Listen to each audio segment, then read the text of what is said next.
انجیل مرقس باب 1. ابتدای انجیل عیسی مسیح پسر خدا چنان که در صحف انبیا نوشته شده است.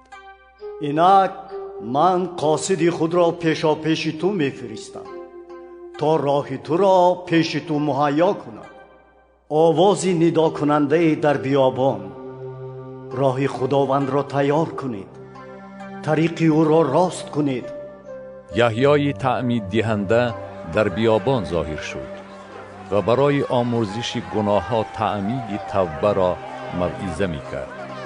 تمام مردم سرزمین یهودا و ساکنان یروشلیم بیرون آمده نزد وی می رفتند و به گناه های خود اقرار شده در رود اردن از وی تعمید می یافتند. یحیی لباسی از پشم شتر در بر و کمربندی از چرم در کمر داشت. ملخ و عسل یابایی می خورد و موعظه کرده می گفت: از پس من تواناتر از من می آید و من سزاوار آن نیستم که خم شده دوال پایافزال او را واز کنم. من شما را با آب تعمید دادم، لیکن او شما را با روح القدس تعمید خواهد داد. در آن ایام چنین واقع شد که عیسی از ناصره جلیل آمده در اردن از یحیی تعمید یافت. چون از آب برآمد در حال آسمان را دید که شکافته است و روح را که مانند کبوتری بر او نازل می شود و آوازی از آسمان در رسید: تو پسری محبوب من هستی، حسن توجه من بر توست. پس از آن فوراً روح او را به بیابان برد و او 40 روز در بیابان بود و شیطان او را می آزمود. با درندگان روز می گذراند و فرشتگان او را پرستاری می کردند. پس از آن که یحیی تسلیم کرده شد، عیسی به جلیل آمد و انجیل ملکوت خدا را موعظه کرد که وقت رسیده است و ملکوت خدا نزدیک است. توبه کنید و به انجیل ایمان آورید. و چون از کنار بحر جلیل می گذشت، شمعون و برادرش اندریاس را دید که در بحر تور می انداختند، زیرا که صیاد ماهی بودند. و عیسی به آنها گفت: مرا پیروی کنید و من شما را صیاد مردم گردانم. در حال آنها تور خود را مانده از پی او روانه شدند. چون از آنجا کمی پیش رفت، یعقوب ابن زبدای و برادری و یوحنا را دید که در قایق تورهای خود را تعمیر می کنند و در حال آنها را دعوت نمود. آنها پدر خود زبدای را در قایق با کارگران گذاشته از پی او روانه شدند.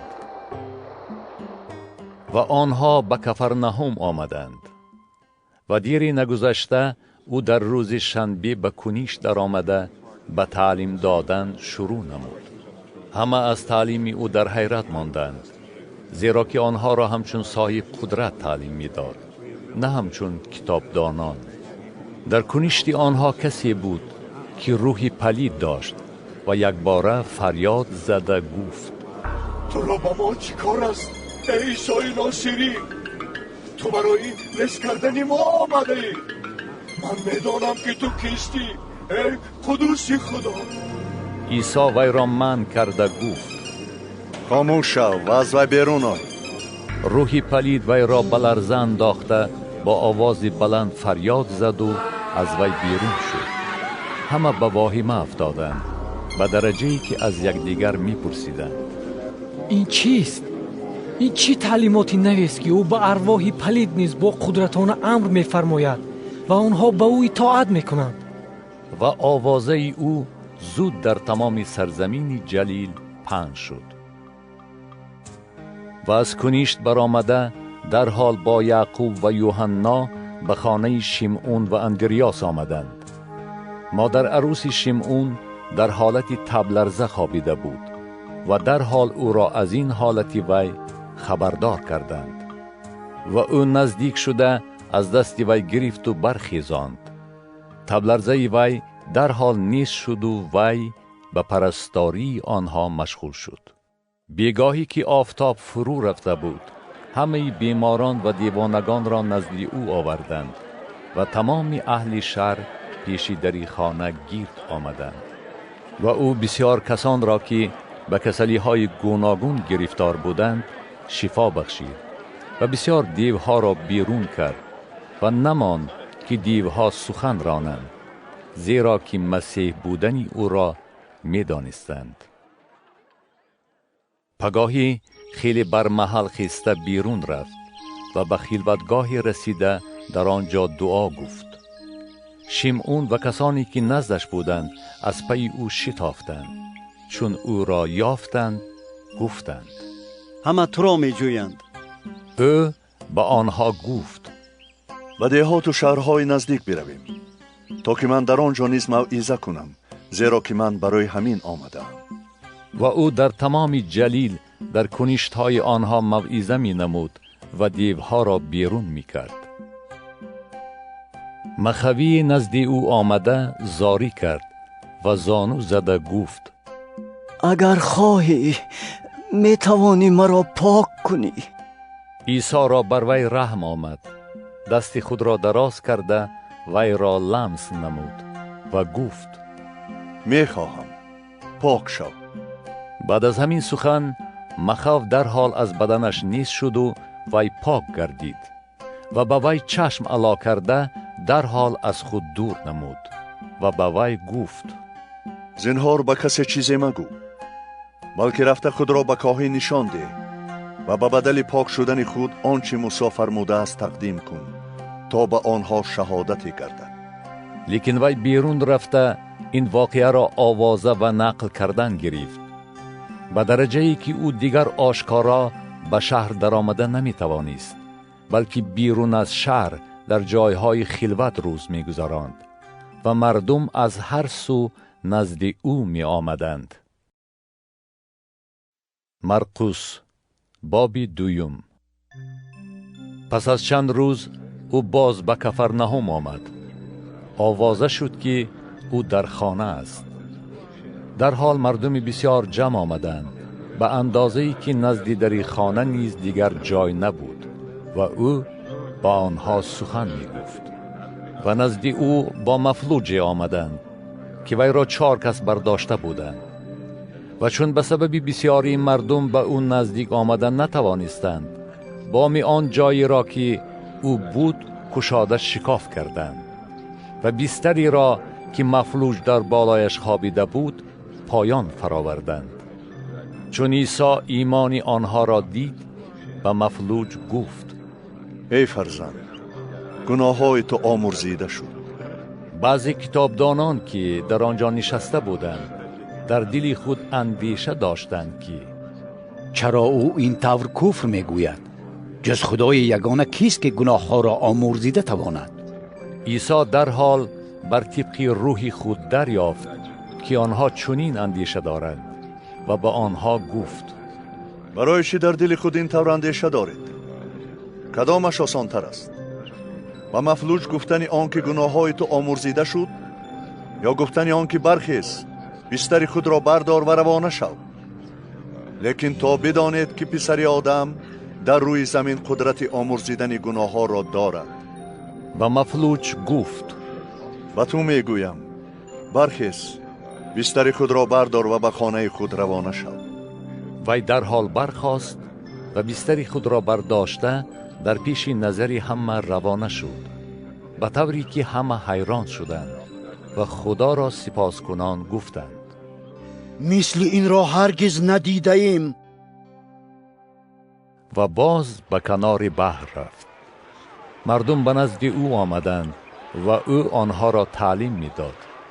هنگام رفتنش لیوی ابن حلفای را دید که در باجگاه نشسته است و وی گفت: از پی من بیا. و برخاسته از پی او روانه شد. و هنگامی که او در خانه وی نشسته بود، بسیاری از باجگیران و گناهکاران نیز با عیسی و شاگردانش می نشستند، زیرا که بسیار بودند و او را پیروی می نمودند. چون کتابدانان و فریسیان دیدند که او با باجگیران و گناهکاران خوراک می خورد، به شاگردانش گفتند: چرا او با باجگیران و گناهکاران می خورد و می نوشد؟ عیسی این گپ را شنیده به آنها گفت: نه تندرستان بلکه بیماران به طبیب حاجت دارند. من آمدم که نه عادلان را بلکه گناهکاران را به توبه دعوت کنم. شاگردان یحیی و فریسیان روزه می داشتند و نزد او آمده گفتند: چرا شاگردان یحیی و فریسیان روزه می دارند و شاگردان تو روزه نمی دارند؟ عیسی با آنها گفت: آیا اهل کشک نکاح مادامی که داماد با آنهاست روزه داشته می توانند؟ دادمی که داماد با آنهاست نمی توانند روزه دارند. لیکن ایام خواهد رسید که داماد از آنها گرفته شود و در آن ایام روزه خواهند داشت. هیچ کس به جامه کهنه از متاع نو در به نمی ماند، زیرا در به نو از چیزی کهنه جدا شده جای دریده آن باز هم بدتر می شود. و هیچ کس شراب نو را به مشک کهنه نمی اندازد، زیرا شراب نو مشک را می درد، شراب هم می ریزد، مشک هم تلف می شود. بلکه شراب نو را در مشک نو انداختن لازم است. و چنین واقع شد که او روز شنبه از کیشزار می گذشت و شاگردانش در اثنای راه به خوشه‌چینی سر کردند. فریسیان به او گفتند: ببین، چرا آنها در روز شنبه کاری را میکنند که روا نیست؟ او به آنها گفت: مگر هرگز نخوانده اید که داوود در احتیاجمندی چی کرد هنگامی که وی و یارانش گرسنه بودند؟ چگونه وی در ایام ابیاتار سرکاهین به خانه خدا در آمده نان تقدیم را خورد که خوردن آن جز کاهنان به کسی روان نبود و به یاران خود نیز داد. به آنها گفت: شنبه برای انسان مقرر شده است، نه انسان برای شنبه. بنابراین پسر آدم آقای روز شنبه نیز می باشد. مرقس باب 3. و باز به کنیش در آمد. در آنجا آدمی بود که دستی خشک شده داشت و از پی او می پاییدند که شاید وی را در روز شنبه شفا دهد تا که او را عیبدار کنند. پس به مردی دست خشک گفت: در میانجا بایست. و به آنها گفت: در روز شنبه کدام کار جایز است؟ نیکی کردن یا بدی کردن؟ جان را نجات دادن یا هلاک کردن؟ لیکن آنها خاموش ماندند و با آنها با غضب نظر افکنده و از سختگیریشان محزون گشته با آن آدم گفت: دست خود را دراز کن. چون دراز کرد دستش شفا یافت. فریسیان فوراً بیرون رفته با هیرودیان در حق او مشورت نمودند که چطور او را هلاک کنند.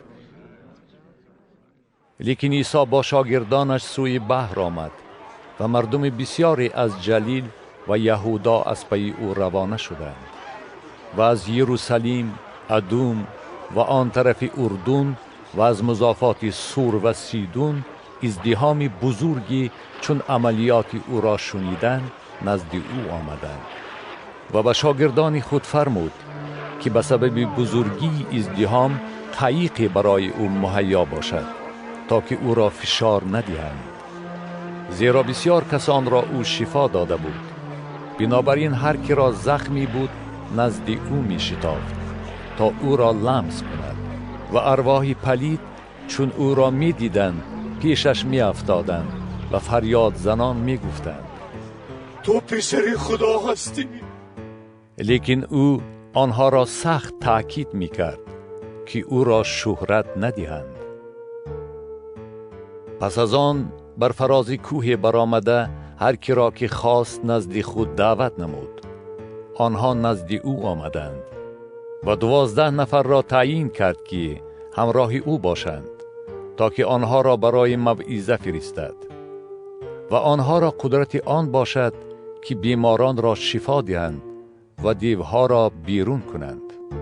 و تعیین کرد شمعون را که پتروس نام نهاد و یعقوب ابن زبدای و یوحنا برادر یعقوب را که با آنها بونرجیس یعنی پسران رد نام نهاد و اندریاس و فیلیپوس و برتلما و متا و توما و یعقوب ابن حلفای و تدا و شمعون قنا و یهودای اسقریوت را که او را تسلیم کرد.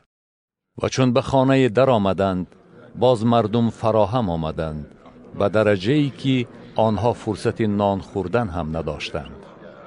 و خویشان او چون شنیدند برای دستگیر کردن او آمدند، زیرا می گفتند که او بیخود شده است.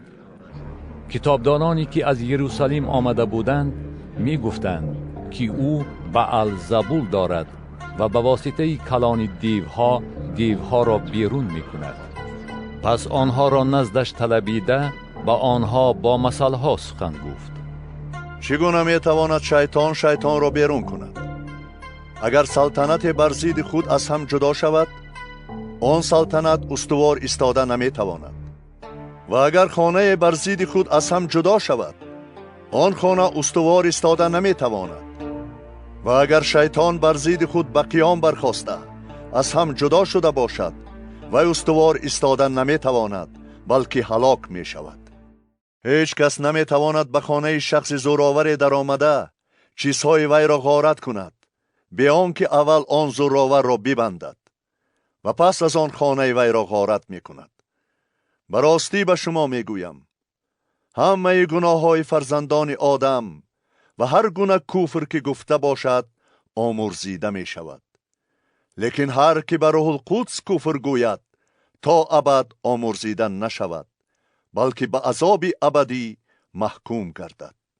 زیرا که گفتند او روحی پلید دارد. مادر و برادران او آمده در بیرون ایستادند و با او کسی را فرستاده او را طلب نمودند. در گرد او مردم نشسته بودند و با او گفتند اینک مادری تو و برادران تو در بیرون ایستاده تو را می طلبند. و به آنها جواب داده گفت کیست مادر من و برادران من؟ و با آنهایی که گردی او نشسته بودند نظر افکنده گفت اینک مادر من و برادران من. زیرا هر که خواست خدا را به جا آورد همان کس برادر و خواهر و مادر من است. مرقس باب 4. و باز در کنار بحر به تعلیم دادن شروع نمود و مردم بسیار نزد او جمع آمدند، به طوری که او به قایق در آمده در بحر قرار گرفت و تمام مردم در کنار بحر می ایستادند و با مثلها آنها را چیزهای بسیار می آموخت و در تعلیم خود به آنها می گفت. گوش دهید، این کارنده برای پاشیدن تخم بیرون رفت و چون تخم می پاشید قدری در کنار راه افتاد و پرندگان آمده آن را برچیدند. قدری بر سنگلاخ افتاد در جایی که خاک بسیار نبود و با تیزی سبزید، زیرا که خاک عمق نداشت. چون آفتاب برآمد پژمرده شد و از بس که ریشه نداشت خشک شد. قدری در میان خارها افتاد و خارها قد کشیده آن را پخش کردند و ثمره نداد. قدری در خاک نغز افتاد و ثمره داد که آن سبزید و نشأ و نما یافت و بار آورد، بعض 30 برابر، بعض 60 و بعض 100. و به آنها گفت هر که گوشی شنوا دارد بشنود. وقتی که تنها ماند حاضران با یک جایگی آن 12 نفر شرح این مثل را از او پرسیدند و به آنها گفت و شما دانستن اسرار ملکوت خدا عطا شده است، لیکن به آنهایی که در بیرونند همه چیز با مثلها می شود، و طوری که آنها با چشمهای خود نگاه می کنند ولی نمی بینند، با گوشهای خود می شنوند ولی نمی فهمند، مبادا رجوع کنند و گناههای آنها آمرزیده شود. و به آنها گفت آیا این مثل را نفهمیدید؟ پس چطور دیگر مثلها را خواهید فهمید؟ کارنده کلام را می کارد. کاشته شدگان در کنار راه کسانی می باشند که در آنها کلام کاشته می شود. و چون شنیدند در حال شیطان آمده کلام کاشته شده را از دل آنها می رباید. همچنین کاشته شدگان در سنگلاخ کسانی می باشند که چون کلام را بشنوند در حال آن را با شادی قبول می کنند، لیکن در خود ریشه ندارند و نااستوارند و چون از باعث کلام اذیت یا تعقیبات روی دهد در حال به وسوسه می افتند. کاشته شدگان در میان خارها کسانی می باشند که چون کلام را بشنوند اندیشه های دنیایی، حرص ثروت و هوس چیزهای دیگر داخل شده کلام را پخش می کنند و آن بی ثمر می گردد. و کاشته شدگان در خاک نفس کسانی می باشند که کلام را شنیده قبول می کنند و بار می آورند، بعضی 30 برابر، بعضی 60 و بعضی 100. و به آنها گفت: آیا شمع را می آورند تا زیر ظرف یا کته گذارند؟ آیا نه از برای آن که به شمعدان گذارند؟ زیرا چیزی نهان نیست که آشکار نگردد و هیچ چیزی مخفی نباشد که به ظهور نآید. هر که گوش شنوا دارد بشنود. و به آنها گفت: پیخست کنید که چی می شنوید. با کدام اندازه که چین کنید به شما چین کرده شود و به شما که می شنوید باز هم بیفزاید.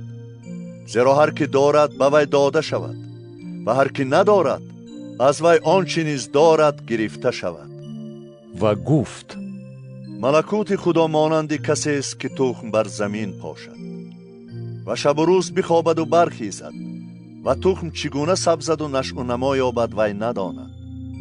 زیرا زمین خود از خود بار می آورد، اول میسه، بعد خوشه، پس از آن دانه پوره در خوشه و چون حاصل رسید فوراً داست را به کار می اندازد، زیرا که وقتی در او رسیده است. و گفت: ملکوت خدا را به چی مانند کنیم و با کدام مثل آن را تصویر نماییم؟ مثل دانه خردل است. وقتی که به زمین کاشته می شود خردترین تخمهای روی زمین است، لیکن چون کاشته شد می سبزد و از همه نباتات بزرگتر می گردد و شاخه های کلان می رساند، به طوری که مرغان هوا زیر سایه آن می توانند پناه برند. و با این گونه مثل‌های بسیار به قدری که توانایی شنیدن داشتند کلام را به آنها بیان می کرد. بی مثل به آنها سخن نمی گفت، لیکن در خلوت همه این معانی را به شاگردان خود می فهماند. بیگاهی همان روز به آنها گفت: با کنار دیگر بگذریم. آنها مردم را جواب داده او را همان طوری که در قایق بود گرفتند و چند قایق دیگر نیز همراه او بود.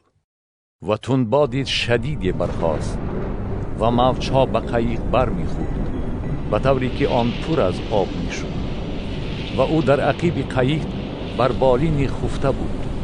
او را بیدار کرده گفتند: ای استاد، آیا تو را پروای نیست که ما هلاک می‌شویم؟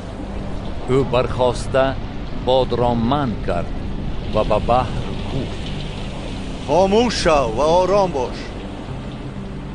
باد خاموش شد و آرامی تام برقرار گردید و به آنها گفت: برای چی شما چنین هراسانید؟ چرا ایمان ندارید؟ و آنها خیلی به هراس افتاده به یکدیگر گفتند: این کیست که باد و بحر هم به او اطاعت میکنند؟ مرقس باب 5.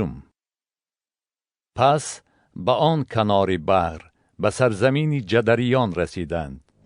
چون از قایق بیرون آمد در حال کسی که روحی پلید داشت از میان گورها برآمده با او روبرو شد که با ششگاه وی مغاک گور بود و هیچ کس نمی توانست با زنجیر هم وی را ببندد، زیرا که بارها وی را با زولانه و زنجیرها بسته بودند، لیکن زنجیرها را کنده و زولانه ها را شکسته بود و هیچ کس نمی توانست وی را رام کند.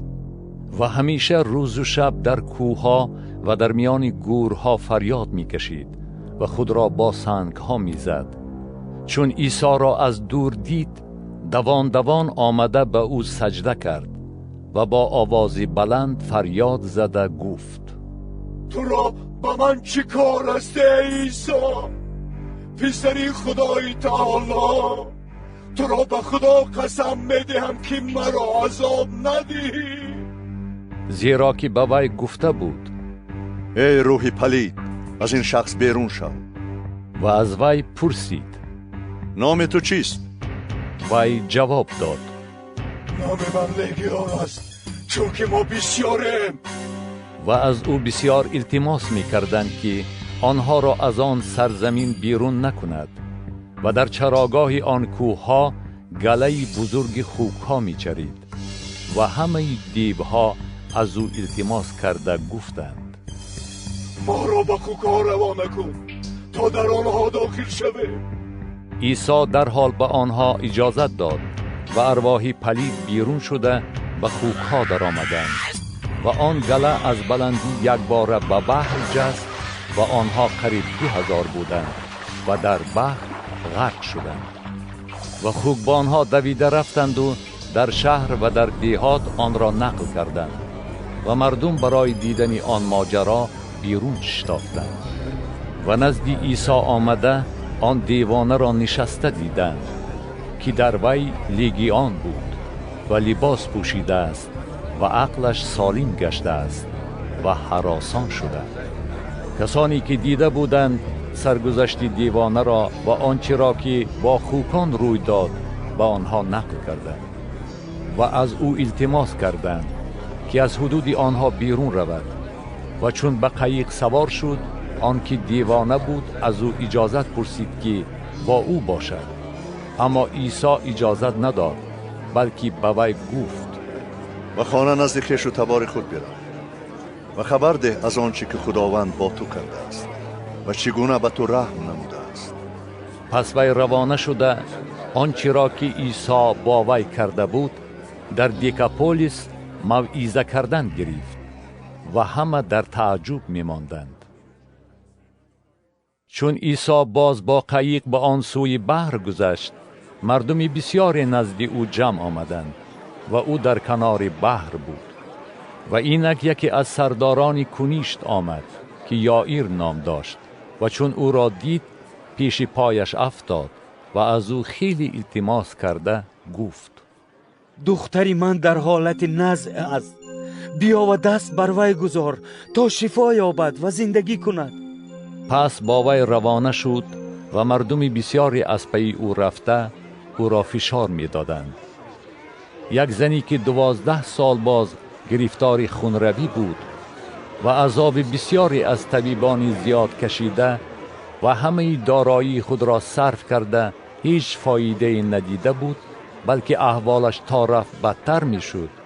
چون آوازه عیسی را شنید، در میان آن گروه از قفا آمده لباس او را لمس نمود، زیرا گفت: اگر لااقل لباس او را لمس کنم شفا می یابم.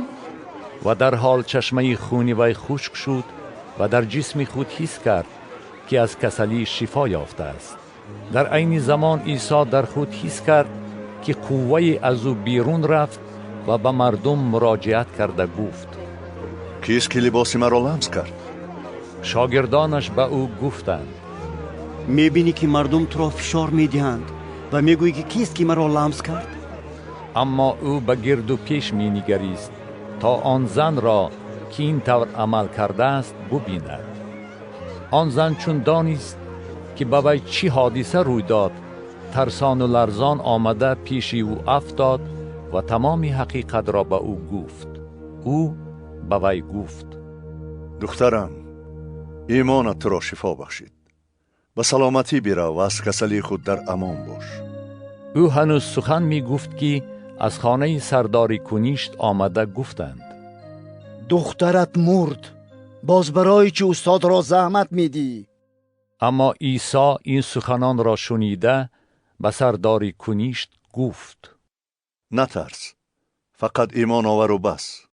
و جز پتروس، یعقوب و یوحنا برادر یعقوب کسی را اجازت نداد که از پیش رود. چون به خانه سرداری کنیشت رسید، عزاداران را در حالت اضطراب دید که گریه و نوحه بسیار می کردند و در آمدن زمان به آنها گفت: چرا در اضطراب افتاده اید و گریه میکنید؟ دختر نمرده است بلکه خفته است.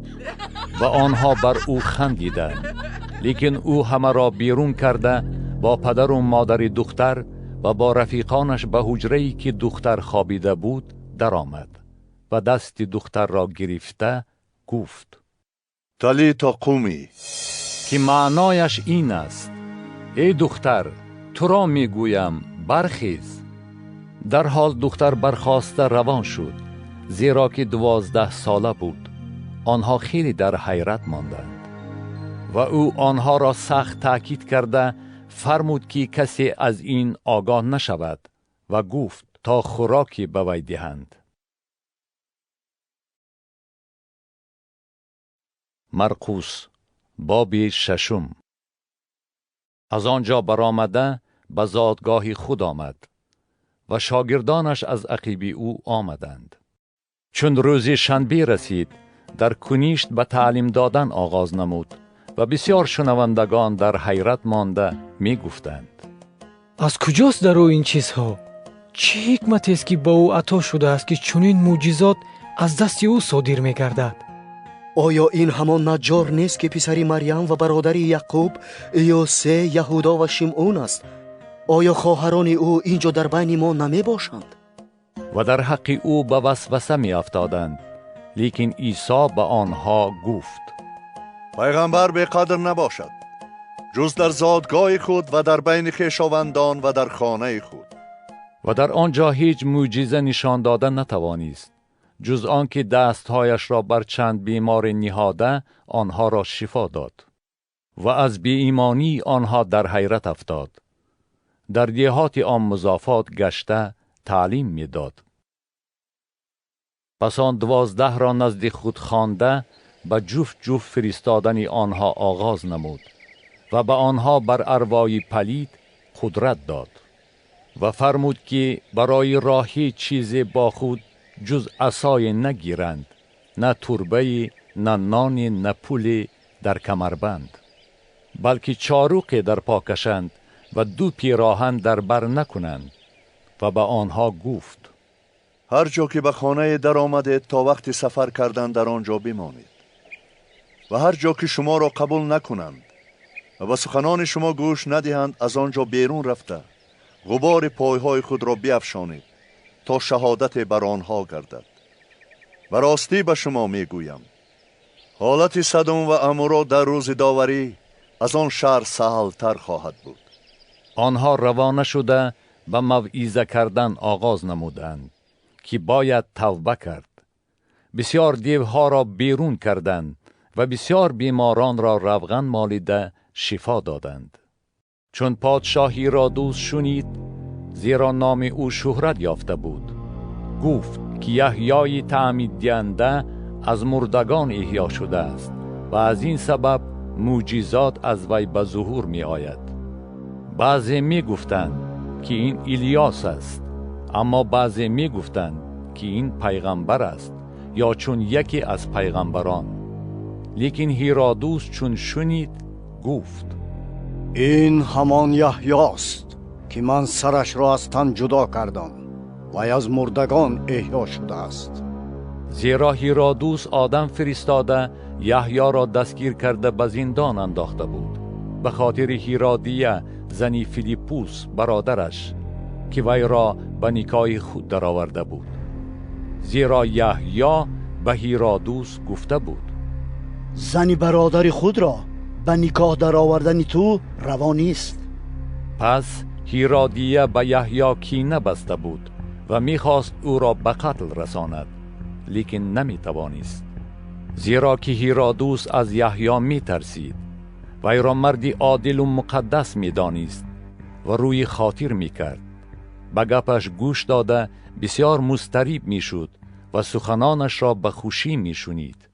فرصتی رسید که هیرودوس به مناسبت روز تولد خود برای منصبداران خود و میری هزاران و کلانتران جلیل بزمی آراست و دختر هیرودیه به بزم در آمده رقصید.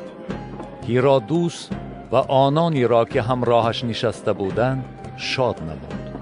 پادشاه به دختر گفت هر چی میخواهی از من طلب کن، آن را به تو بدهم. و قسم یاد کرد هر چی از من طلب کنی، حتی نصف قلم روی من باشد هم به تو میدهم. دختر بیرون رفته از مادر خود پرسید چی طلب کنم؟ مادرش جواب داد کله یحیای تعمید دهنده را. وی در حال نزد پادشاه شتافت و گفت میخواهم کله یحیای تعمید دهنده را همین دم در طبقه به من هدیه کنی. پادشاه بسی غمگین شد، لیکن برای پاس سوگندش و به خاطر آنانی که همراهش نشسته بودند خواهش وی را رد کردن نخواست. در حال پادشاه جلادی را فرستاده فرمود که کله وی را بیارد. جلاد رفته در زندان کله وی را از تن جدا کرد و بر طبقی نهاده آورد و به دختر داد و دختر آن را به مادر خود داد. چون شاگردانش شنیدند آمده جسدی وی را برداشته بردند و گور کردند. حواریان نزد عیسی جمع آمده هر آنچه را که بجا آورده و تعلیم داده بودند به او نقل کردند. او به آنها گفت شما به تنهایی به یگان جای خلوت بروید و کمی استراحت کنید. زیرا آمد و رفت چنان بسیار بود که فرصت نان خوردن هم نداشتند. پس به تنهایی با قایق به جای خلوت روانه شدند. چون مردم آنها را روانه دیدند بسیار آنها را شناختند. از همه شهرها پیاده به آن سو شتافتند و از آنها پیش گذشته نزد او جمع شدند. عیسی بیرون آمده انبوه مردم را دید و به آنها رحمش آمد، زیرا آنها مثل گوسفندانی بودند که چوپان نداشتند و آنها را بسیار تعلیم دادن گرفت. از بس که وقت خیلی گذشته بود شاگردانش نزد او آمده گفتند اینجا جای خلوت است، وقت هم دیر شد. اینها را جواب ده تا که به قصبه و دهات این مضافات رفته برای خود نانی بخرند، زیرا که هیچ خوراکی ندارند. او در جوابشان گفت شما به آنها خوراک دهید. با او گفتند مگر ما رفته به 200 دینار نان بخریم و برای خوردن آنها دهیم؟ از آنها پرسید چند تا نان دارید؟ رفته بینید. آنها دریافته گفتند 5 نان و 2 ماهی. آنگاه فرمود که همه را دسته دسته بر سبزه شنانند. پس قطار قطار 100 نفره و 50 نفره نشستند. او 5 نان و 2 ماهی را گرفت و به آسمان نگریسته برکت داد و نان را پاره کرده به شاگردانش داد تا پیش جماعت گذارند. 2 ماهی را نیز به همه آنها تقسیم کرد. همه خوردند و سیر شدند و از پاره های نان و ماهی 12 سبد را پر کرده برداشتند. خورندگان نان تقریباً 5000 مرد بودند. در حال او شاگردانش را فرمود که به قایق سوار شده پیش از او به آن ساحل سوی بیت سیدا روانه شوند تا او مردم را جواب دهد. و چون آنها را جواب داد برای دعا گفتن به فراز کوه برآمد. شامگاهان قایق به میان بحر رسیده بود و او تنها بر خشکی بود و آنها را در راندن قایق بی مجال دید، زیرا که باد مخالف می‌وزید. نزدیکی پاس 4 شب بر بحر قدم زده نزد آنها آمد و می‌خواست از آنها بگذرد. آنها چون او را دیدند که بر بحر قدم می‌زند گمان کردند که این شبح است و فریاد زدند، زیرا که همه او را دیده هراسان شدند. در حال او به آنها خطاب کرده گفت آرام باشه، این منم، هراسان نشوه. و نزد آنها به قایق درآمد. باد نیز ساکت شد و آنها بی نهایت در حیرت افتادند و تعجب کردند، زیرا که معجزه نان را درک نکرده بودند، چون که دلشان سخت بود. و از بحر گذشته به سرزمینی جنیسار آمدند و لنگر انداختند. چون از قایق برآمدند در حال مردم او را شناختند و سر تا سر آن مضافات شتافتند و بیماران را بر تخته ها نهاده به هر جا که می شنیدند او آنجاست می آوردند و به هر جا که او به قصبه ها یا شهرها یا دهکده ها می آمد بیماران را در سر گذر می گذاشتند و از او التماس می نمودند که فقط دامن جامه او را لمس کنند و هر کی لمس کرد شفا یافت. مرقس باب 7.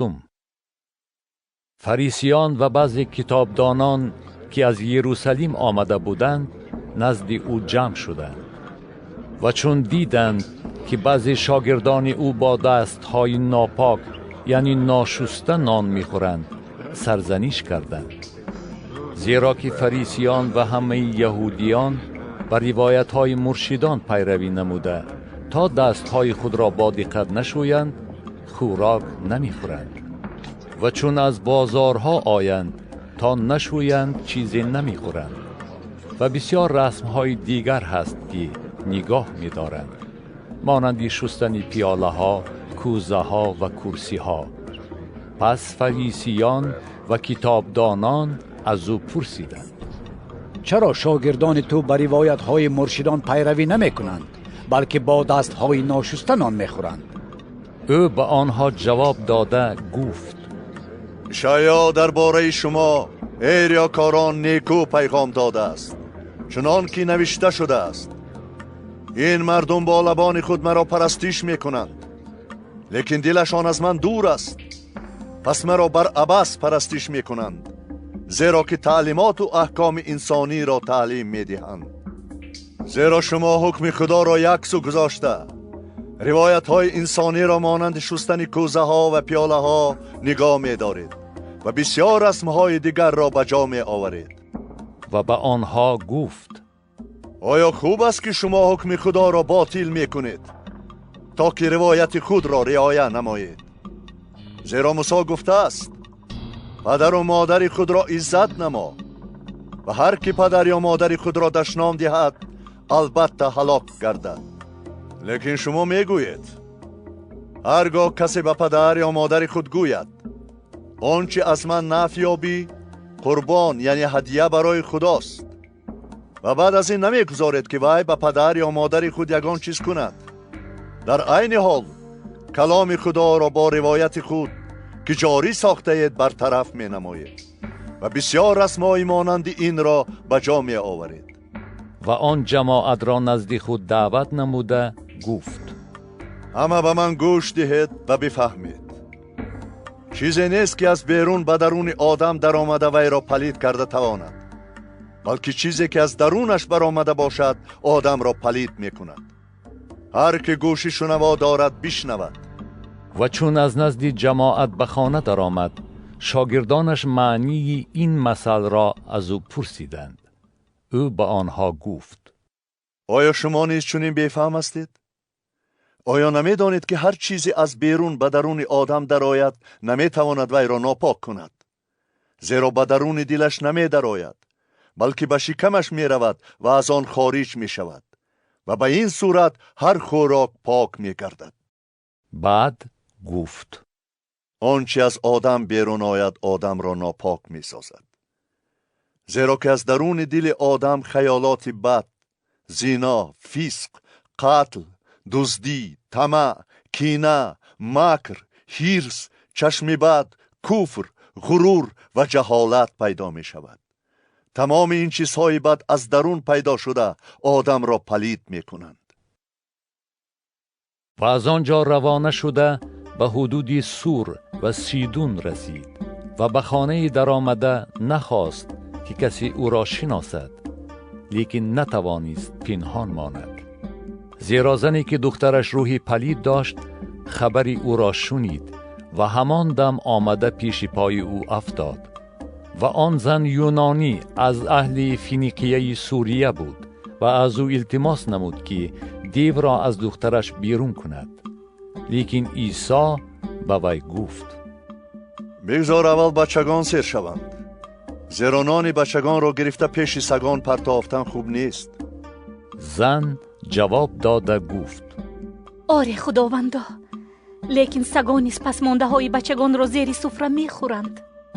با وی گفت: از برای این سخن برو که دیو از دخترت بیرون شد. چون زن به خانه خود آمد، دیو را بیرون شده و دختر را بر بستر خفته یافت. باز از حدود سور و سیدون برآمده، او به واسطه حدود دیکاپولیس سوی بحر جلیل روانه شد. نزد او یکی را آوردند که گوش کر و لکنتی زبان داشت و التماس کردند که دست بر وی گذارد. وی را از میان جماعت به خلوت برده، انگشت خود را در گوشهای وی نهاد و توف کرده زبانش را لمس کرد و به آسمان نگریسته آهی کشید و به وی گفت: افتح، یعنی واز شو. در حال گوشهایش گشاده و گریه زبانش یله شده به درستی سخن گفت و به آنها تعیین کرد که به کسی خبر ندهند. لیکن هرچند به آنها منع میکرد، آنها بیشتر آوازه میکردند و به غایت حیران مانده میگفتند: هر کار را نغز میکند، کرها را شنوا و گنگها را گویا میگرداند. مرقس باب 8. در آن روزها که باز مردم بسیار جمع آمده بودند و برای خوردن چیزی نداشتند، عیسی شاگردان خود را پیش خوانده گفت: و این مردم دلم می سوزد، زیرا که 3 روز باز نزد من می باشند و برای خوردن چیزی ندارند.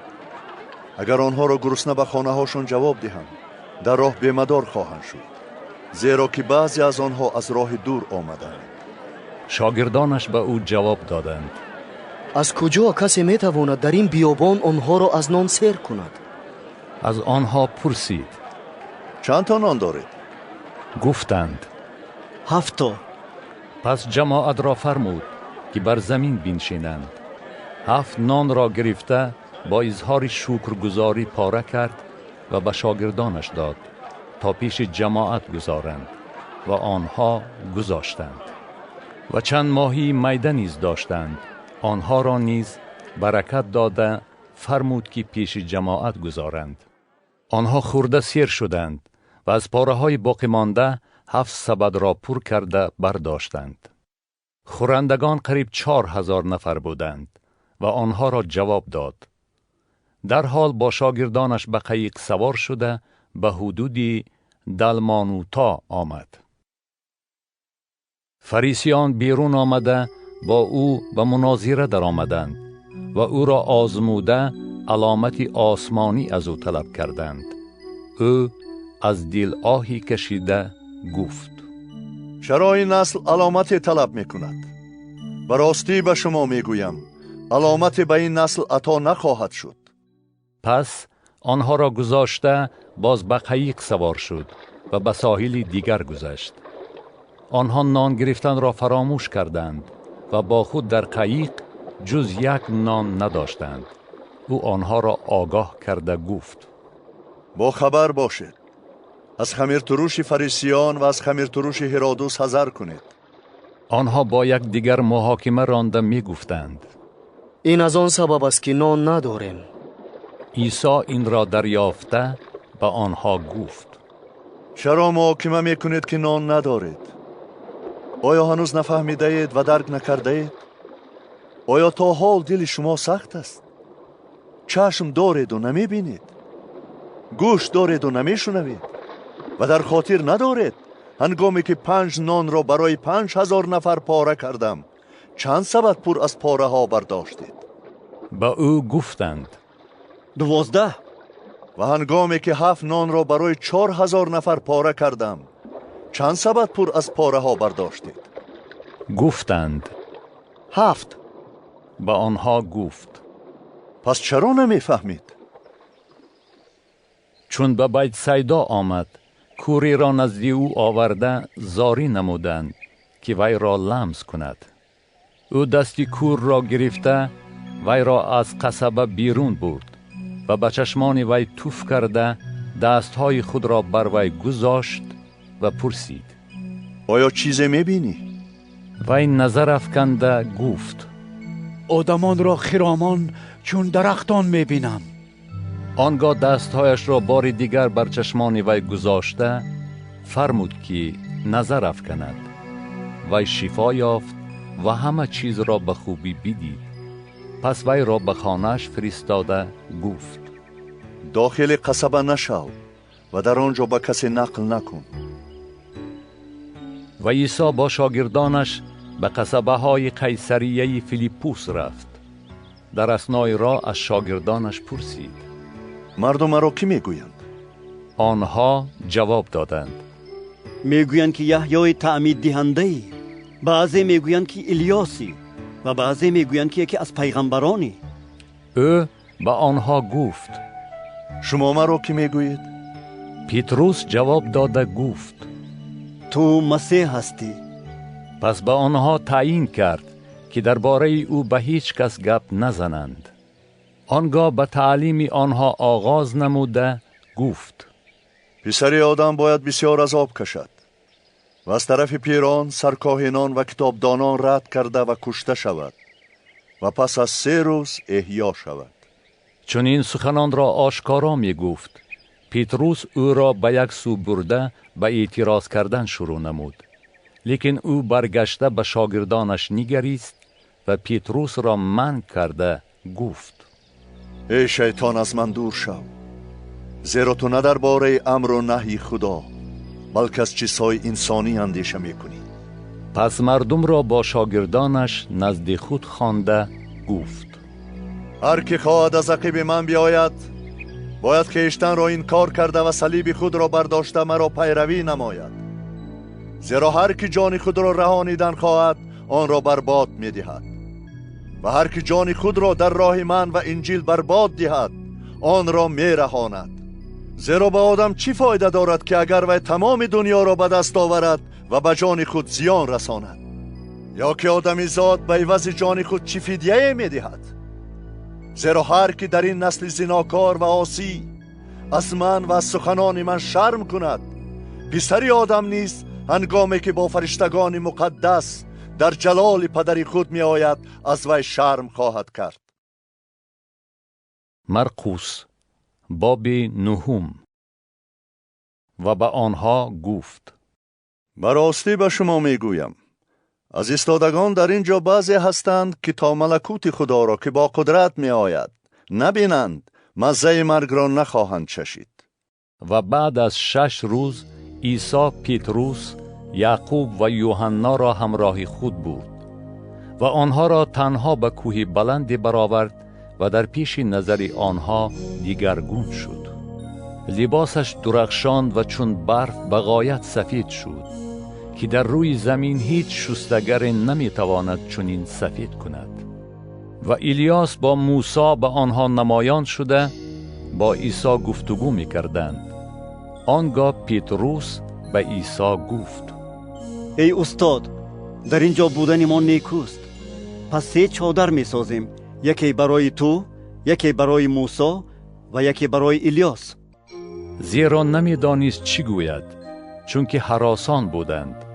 و ابری پیدا شده بر آنها سایه انداخت و آوازی از درون ابر برآمد که می گفت: این است پسری محبوب من، او را بشنوید. بناگاه چون به اطراف خود نگریستند کسی را جز عیسی نزد خود ندیدند.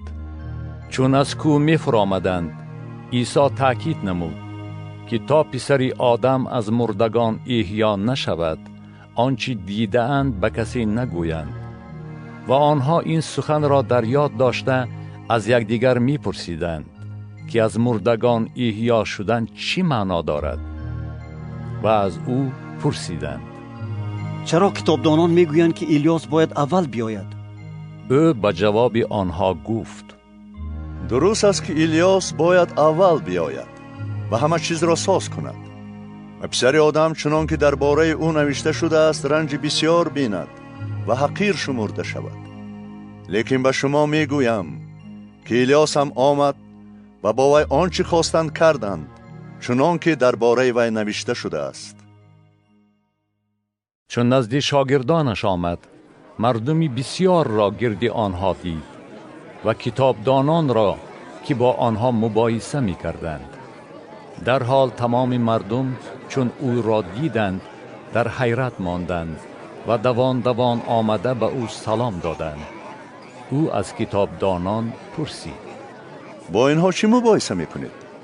یکی از بین مردم به جواب گفت: ای استاد، پسری خود را نزد تو آوردم که روح گنگ دارد. هر جا که وی را بگیرد به زمین میزند، وی کف برآورده دندانها با هم میساید و کرخت میشود. و شاگردان تو گفتم که آن را بیرون کنند، نتوانستند. او به جواب وی گفت: ای نسل بی ایمان، تا کی با شما باشم؟ تا به کی شما را طاقت کنم؟ وی را نزد من بیارید. وی را نزد او آوردند. چون او را دید، روح وی را به لرزه انداخت. وی به زمین افتاده و غیل زده کفک برآورد و از پدری وی پرسید: کی باز به این حالت گرفتار است؟ گفت: از کودکی بارها وی را در آتش و در آب افکند تا وی را هلاک کنند. لیکن اگر می توانی به ما رحم کن و یاری رسان. عیسی به وی گفت: اگر ایمان آورده توانی، برای ایماندار همه چیز امکان پذیر است. در حال پدری کودک فریاد زده گریه کنان گفت: ایمان می آورم ای خداوند، به بی ایمانی من مدد کن.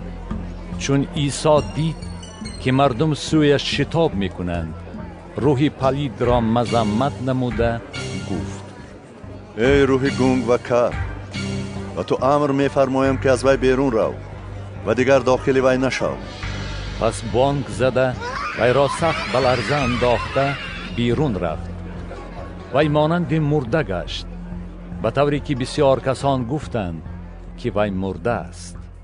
لیکن عیسی دستش را گرفته برخیزاند. وی به پا ایستاد و چون به خانه درآمد، شاگردانش از او به تنهایی پرسیدند: چرا ما آن را بیرون کرده نتوانستیم؟ به آنها گفت: این جنس به هیچ وجه بیرون نمی رود جز به دعا و روزه. و از آنجا روانه شده از جلیل می گذشتند و او نمی خواست که کسی او را بشناسد، زیرا شاگردان خود را تعلیم داده می گفت که پسری آدم به دست آدمان تسلیم کرده خواهد شد و او را خواهند کشت. چون کشته شد، پس از 3 روز احیا خواهد شد. لیکن آنها این سخن را نفهمیدند و ترسیدند که از او بپرسند. به کفرنهم آمد. چون در خانه بود، از آنها پرسید: در را با یکدیگر در چه خصوص محاکمه می کردید؟ آنها خاموش ماندند، چون که در را با یکدیگر محاکمه می کردند که کیست بزرگتر. او نشسته آن 12 را نزدش خواند و به آنها گفت: هر که می خواهد نخستین باشد، واپسین و خدمتگار همه شود. پس کودکی را گرفته در میان آنها به پا گذاشت و در آغوش کشیده به آنها گفت: هر که یکی از این گونه کودکان را به اسم من قبول کند، وی مرا قبول می کند، و هر که مرا قبول کند، وی نه مرا بلکه فرستنده مرا قبول می کند. آنگاه یوحنا گفت: ای استاد، ما کسی را دیدیم که به اسم تو دیوها را بیرون می کرد، لیکن ما را پیروی نمی کرد و ما وی را منع کردیم چون که ما را پیروی نمی کرد. عیسی گفت: وی را منع نکنید، زیرا هیچ کسی نیست که به اسم من معجزه بنماید و به زودی در حق من بد گفته تواند. زیرا هر که ضد ما نیست با ماست، و هر که به اسم من شما را از آن رو که پیرو مسیح هستید کاسه آب بنوشاند، و راستی به شما میگویم مکافات خود را ضایع نخواهد کرد. و هر که یکی از این طفلان را که به من ایمان می آورند به وسوسه اندازد، برای و بهتر است که سنگ آسیای برگردنش آویخته وی را در بحر افکنند، و اگر دستت تو را به وسوسه اندازد آن را ببر. برای تو بهتر است که معیوب شده به حیات درآیی از این که با دو دست به دوزخ روانه شوی، در آتشی که خاموش نشونده است، که در آنجا کرمی آنها نمی میرد و آتش خاموش نمی شود.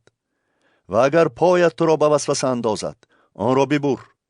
برای تو بهتر است که لنگ شده به حیات درآیی از این که با دو پا در دوزخ انداخته شوی، در آتشی که خاموش نشونده است، که در آنجا کرمی آنها نمی میرد و آتش خاموش نمی شود.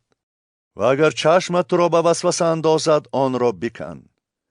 برای تو بهتر است که یک چشمه شده به ملکوت خدا درآیی از این که با دو چشم در آتش دوزخ انداخته شوی، که در آنجا کرمی آنها نمی میرد و آتش خاموش نمی شود. زیرا هر کس با آتش نمکین خواهد شد و هر قربان با نمک نمکین خواهد شد.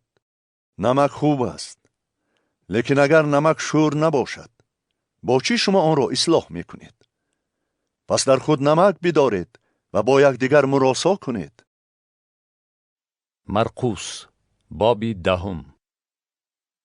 از آنجا برآمده به آن سوی اردن به حدود یهودا آمد. باز مردم نزد او شتافتند و او از روی عادتش باز آنها را تعلیم می‌داد. فریسیان نزدیک آمده و او را آزمودنی شده پرسیدند: آیا جایز است که مرد زن خود را طلاق دهد؟ به جواب آنها گفت: موسی به شما چی فرموده است؟ گفتند: موسی اجازت داده است که طلاق نامه نوشته جدا شوند. عیسی به جواب آنها گفت: و سبب دلسختی شما این حکم را برای شما نوشته است. لیکن از ابتدای آفرینش خدا آنها را مرد و زن آفرید. از این سبب مرد پدر و مادر خود را ترک کرده با زن خود می پیوندد و هر دو یک تن می شوند، به طوری که آنها اکنون دو تن نه بلکه یک تن می باشند. پس آنچه را که خدا به هم پیوسته است آدم نباید جدا کند. در خانه شاگردانش باز در این باره از او پرسیدند. او با آنها گفت: هر که زن خود را طلاق داده دیگری را نکاح کند در حق وی زنا کرده باشد. و اگر زنی از شوهر خود جدا شده به نکاح دیگری درآید نیز زنا کرده باشد. کودکان را نزد او می آوردند تا که آنها را لمس کند، لیکن شاگردان به آورندگان مانع می شدند. چون عیسی دید در غضب شده گفت: کودکان را بگذارید که نزد من آیند و با آنها مانع نشوید، زیرا ملکوت خدا به چنین کسان تعلق دارد. به راستی به شما میگویم هر که ملکوت خدا را مانند کودک قبول نکند به آن داخل نمی شود. و آنها را به آغوش کشید و دست بر آنها نهاده دعای خیر کرد. وقتی که به راه می برآمد کسی نزد او شتافته زانو بر زمین زد و پرسید: ای استاد نیکو، چی کنم تا وارث حیات جاویدانی شوم؟ عیسی به وی گفت: چرا مرا نیکو میگویی؟ هیچ کس نیکو نیست جز خدای یگانه. احکام را میدانی: زنا نکن، قتل نکن، دزدی نکن، شهادت بر دروغ نده، آزار نده، پدر و مادرت را حرمت کن. وی به جواب او گفت: ای استاد، همه این را من از کودکی نگاه داشتم. عیسی به وی نگریسته دوست داشت و گفت: تو را یک چیز نمی رسد. برو هر آنچه داری بفروش و به مسکینان بده و در آسمان گنج خواهی یافت و آمده صلیب بردار و مرا پیروی کن. لیکن وی از این سخن آشفته و غمگین شده رفت، چون که مال و ملک بسیار داشت. عیسی به گرد و پیش نگریسته به شاگردانش گفت: و ملکوت خدا در آمدن ثروتداران چگونه دشوار است. شاگردان از سخنان او در حیرت شدند. عیسی باز به جواب آنها گفت: ای فرزندان، با آنهایی که امید ثروت دارند در آمدن به ملکوت خدا چگونه دشوار است. از سوراخی سوزن گذشتن شتر آسانتر است از آن که ثروتدار به ملکوت خدا داخل شود. آنها به غایت در حیرت شده به یکدیگر می گفتند: پس کی می تواند نجات یابد؟ عیسی به آنها نگاه کرده گفت: آدمیزاد این غیر امکان است، لیکن نه به خدا، زیرا که به خدا همه چیز امکان پذیر است.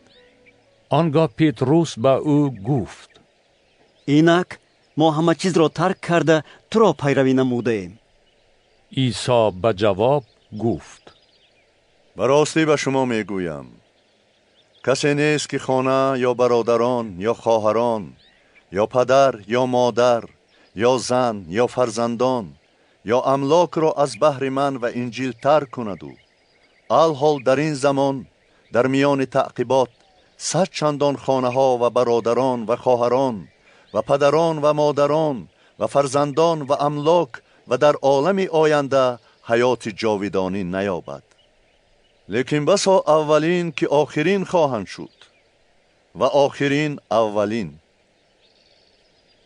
چون در راه سوی یروشلیم بودند، عیسی پیشاپیش آنها می رفت و آنها در حیرت بودند و چون از عقیب او می رفتند هراسان می شدند و او آن 12 را نزد خود خوانده باز به گفتن آنچه به سرش می آید آغاز نمود: اینک ما سوی یروشلیم می رویم و پسر آدم به دست سرکاینان و کتابدانان تسلیم کرده خواهد شد و او را به مرگ محکوم کنند و به دست غیر یهودیان تسلیم کنند و او را تمسخر کنند، تازیانه زنند، توف باران کنند، بکشند و در روز سیوم احیا شود.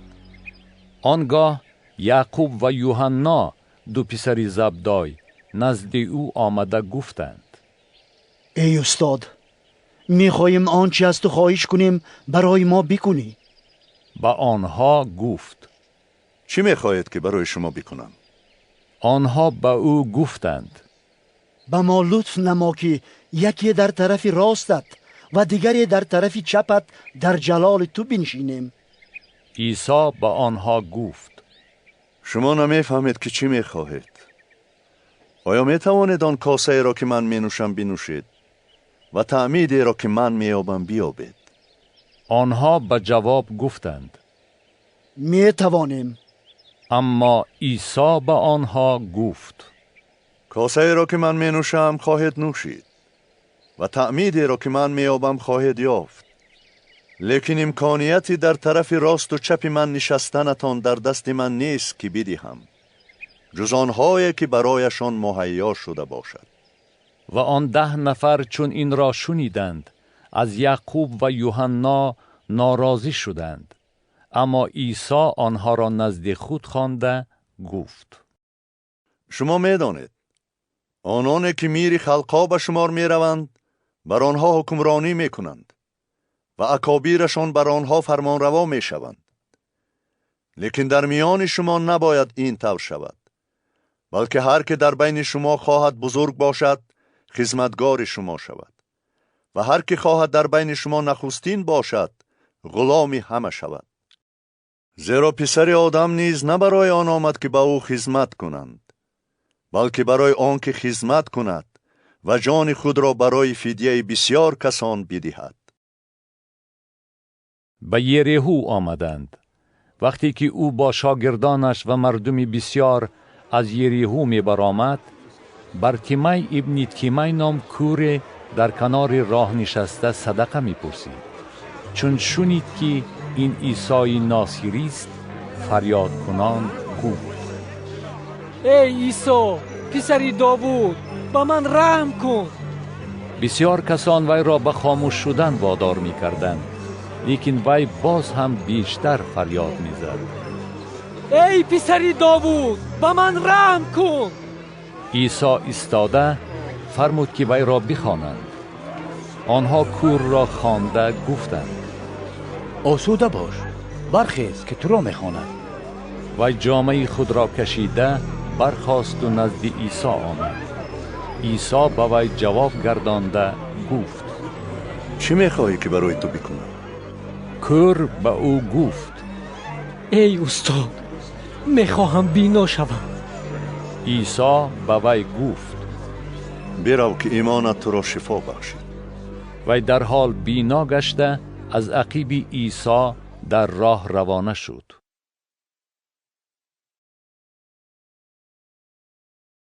مرقس باب 11. چون نزدیک یروشلیم به بیت فاجی و بیت هینی بر کوه زیتون رسیدند، او دو شاگرد خود را فرستاده به آنها گفت به این دهه که روبروی شماست بروید. چون در آمدید خرکوره را بسته میابید که هنوز کسی بر آن سوار نشده است. آن را واز کرده اینجا بیارید. و اگر کسی به شما گوید که چرا چنین میکنید، به جوابش بگوید که خداوند به آن احتیاج دارد و در حال آن را به اینجا میفرستد. آنها رفته کره را یافتند که در کوچه نزد دروازه بستگی بود و آن را واز کردند. بعضی کسانی که در آنجا ایستاده بودند به آنها گفتند چی کار دارد که کره را واز میکنید؟ به جواب آنها آنچه را گفتند که عیسی فرموده بود و آنها را به حال خود گذاشتند و کره را نزد عیسی آورده جامه های خود را بر آن افکندند تا بر آن سوار شد. بسیار کسان جامه های خود را بر راه گستردند و دیگران شاخه های درختان را بریده بر راه گستردند و آنهایی که از پیش و از پس روانه بودند خطاب می کردند روشانا، مبارک است آن که به اسم خداوند می آید.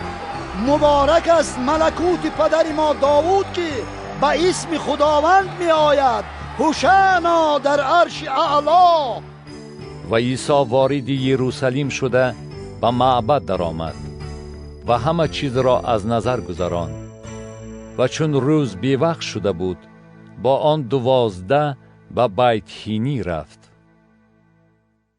روز دیگر چون از بیت هینی بیرون آمدند گرسنه ماند و از دور درختی انجیر را که برگ داشت دیده آمد تا شاید چیزی بر آن بیابد.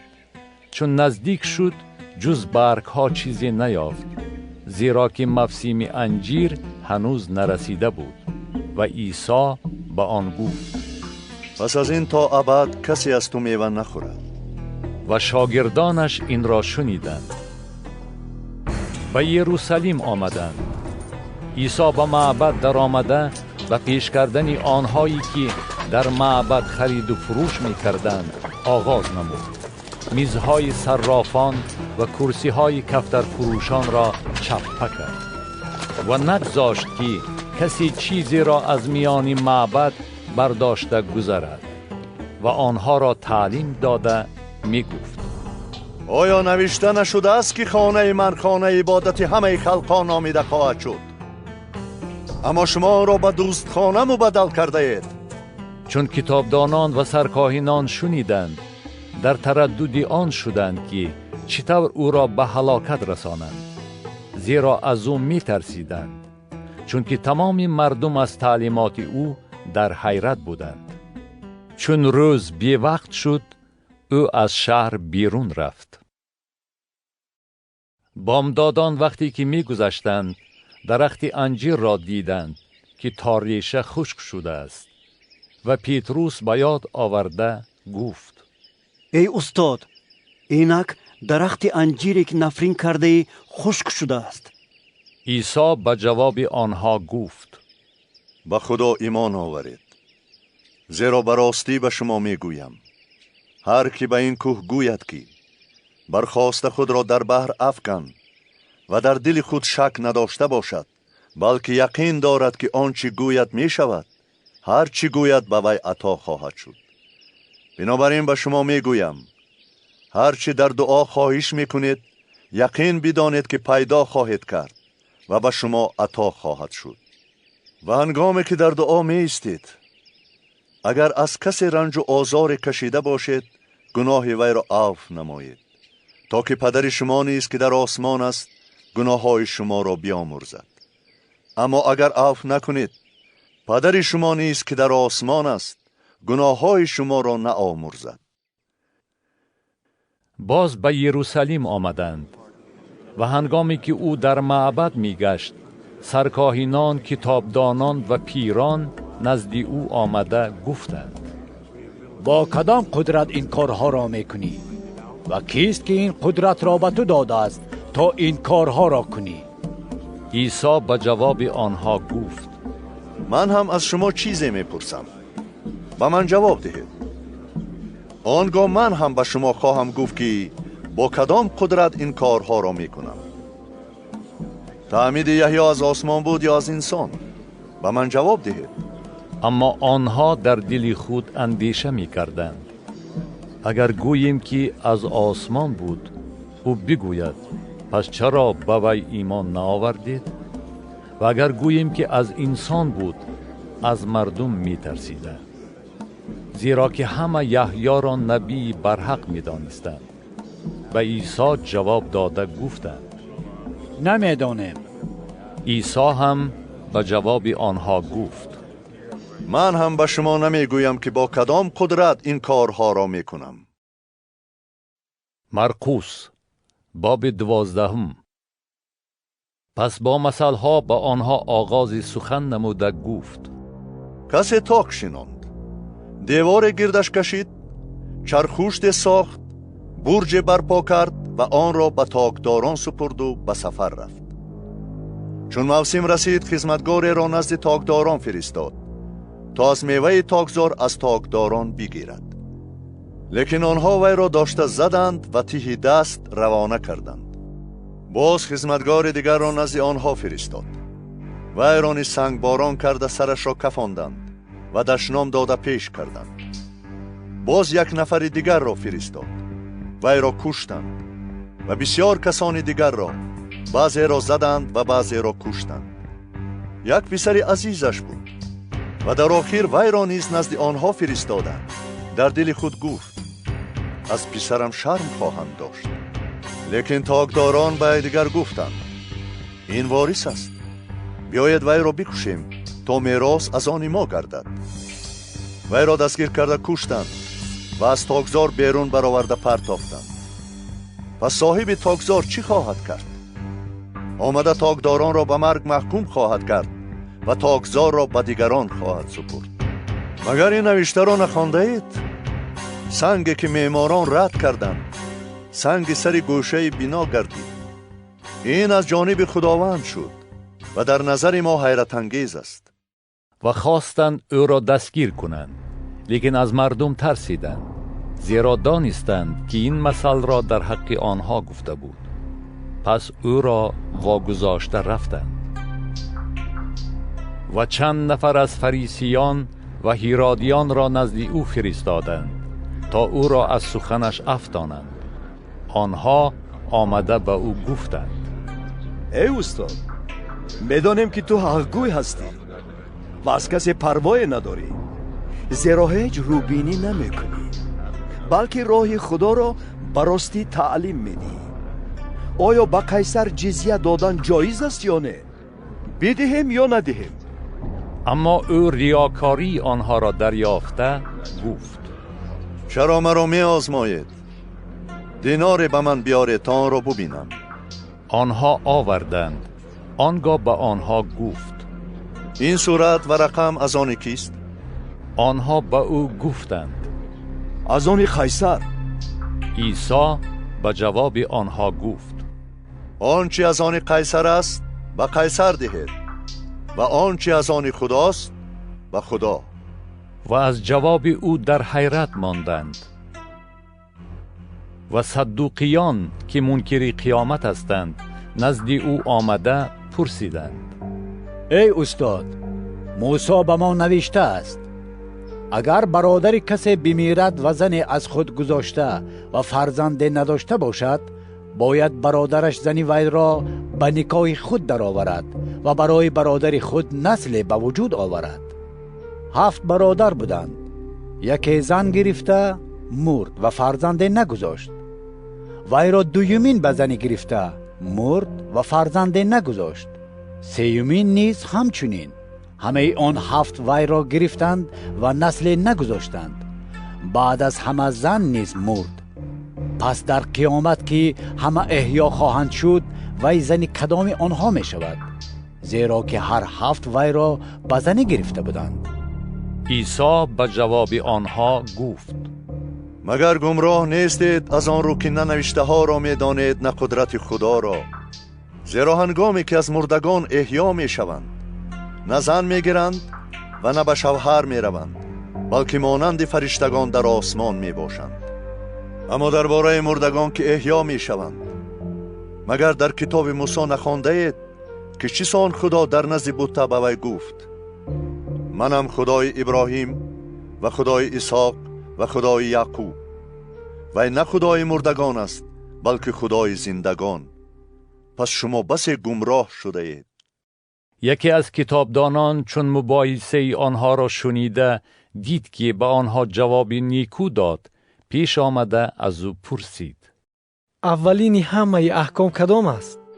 عیسی به وی جواب داد: اولین احکام این است: بشنوی اسرائیل، خداوند خدای ما خداوند یگانه است و خداوند خدای خود را با تمام دل تو و با تمام جان تو و با تمام هوش تو و با تمام قوت تو دوست بدار. اولین احکام همین است.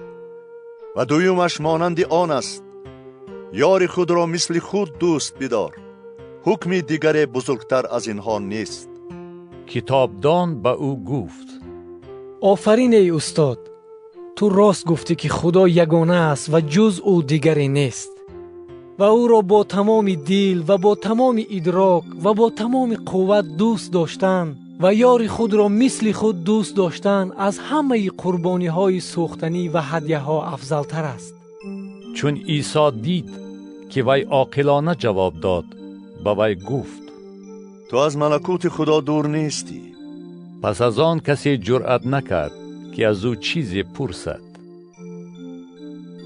و هنگامی که عیسی در معبد تعلیم می‌داد، سوال داده گفت: چیسان کتابدانان میگویند که مسیح پسر داوود است و حالان که خود داوود بر طبق روح القدس میگوید: خداوند به خداوند من گفت: به یمین من بنشین تا دشمنان تو را زیر پای تو اندازم. این خود داوود او را خداوند می نامد. پس چیسان او پسر وی بوده است؟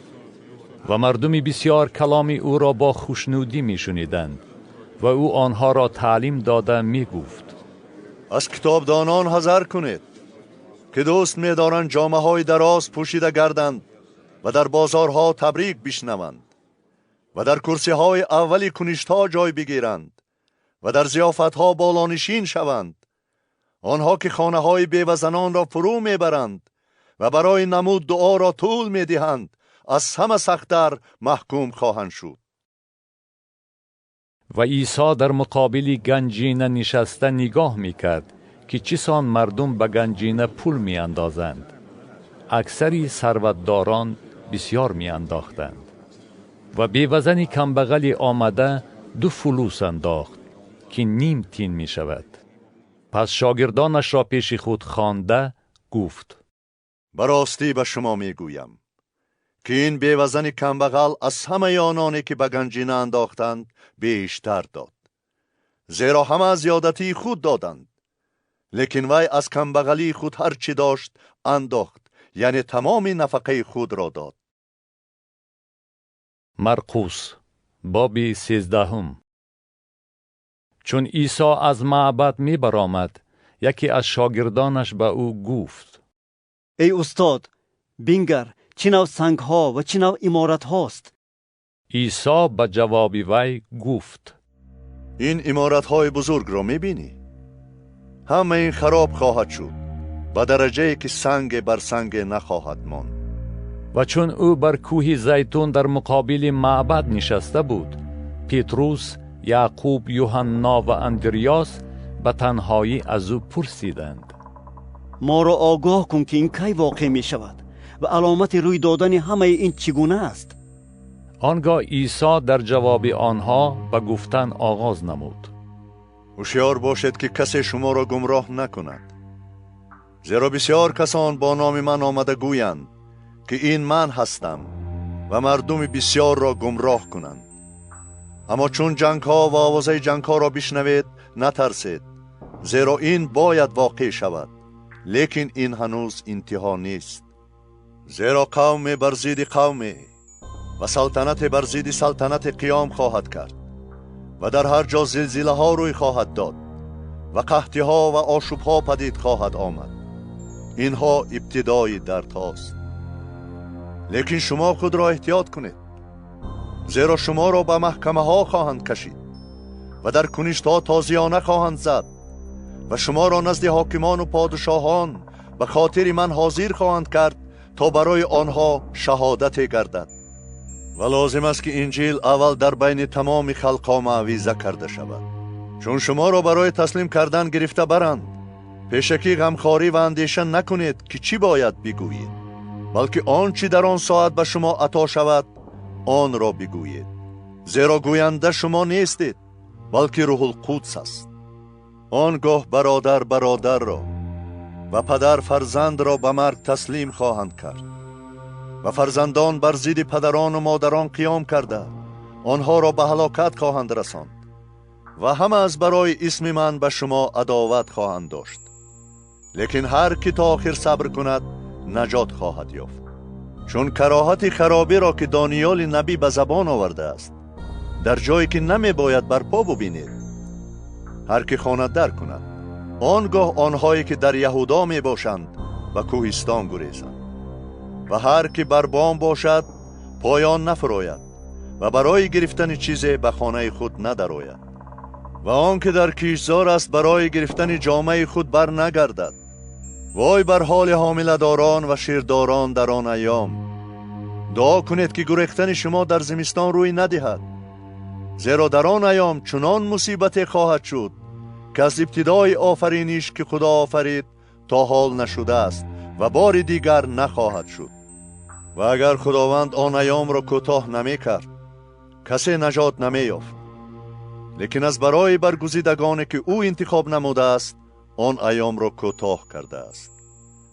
در آن هنگام اگر کسی به شما گوید اینک مسیح در اینجاست یا در آنجاست، باور نکنید، زیرا مسیحان کاذب و انبیای کاذب به میدان آمده علامات و معجزات نشان خواهند داد تا که اگر ممکن باشد برگزیدگان را نیز گمراه کنند.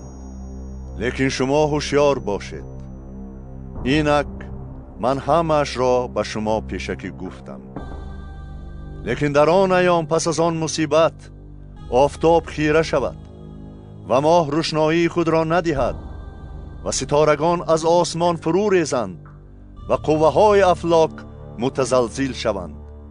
آنگاه پسر آدم را بینند که با قدرت و جلال عظیم بر ابرها می آید. و آنگاه او فرشتگان خود را فرستاده برگزیدگان خود را از چار جانب از کنار زمین تا کنار آسمان فراهم خواهد آورد. اکنون از درخت انجیر مثال گیرید. چون شاخش نرم شده برگ آورد میدانید که تابستان نزدیک است. همچنین شما چون دیدید که این چیزها واقع شده است بدانید که نزدیک است، نزد در است. و راستی به شما میگویم این نسل هنوز از عالم نگذشته همه این چیزها واقع خواهد شد. آسمان و زمین گذران است لیکن کلام من گذران نیست. اما آن روز و ساعت را غیر از پدر کسی نمی داند، نه فرشتگان آسمان نه پسر. پس برحذر و بیدار باشید و دعا گویید، زیرا نمی دانید که آن وقت کی فرا می رسد. مانند کسی که به سفر رفته و خانه خود را ترک کرده و خدمتگاران خود اختیار داد و برای هر یک شغل خاص مقرر نمود و دربان را فرمود که بیدار باشد. پس بیدار باشید، زیرا نمی دانید که صاحب خانه کی می آید، در شام یا نیم شب یا هنگام بانگ خروس یا بامدادان، مبادا ناگهان آمده شما را خفته یابد. اما آنچه به شما میگویم به همه میگویم، بیدار باشید. مرقس باب 14. تا عید فیس و فطیر 2 روز مانده بود. سرکاهنان و کتابدانان در تردد آن بودند که چیسان با حیله او را دستگیر کرده به قتل رسانند. لیکن می گفتند نه در عید، مبادا در بین مردم آشوب روی دهد. و هنگامی که او در بیت هینی در خانه شمعون مخوی نزد سفره نشسته بود، زنی با ظرفی گجینی روغنی اطرفشانی سنبولی خالصی گرانبها آمد و ظرف را شکسته بر سر او ریخت. بعضی کسان ناراضی شده در بین خود گفتند چرا این روغن اطرفشان تلف شد؟ زیرا آن را به زیاده 300 دینار فروخته به مسکینان تقسیم کرده دادن ممکن بود. و آن زن را سرزنش کردند. لیکن عیسی گفت وی را آرام گذارید. چرا وی را خجل میکنید؟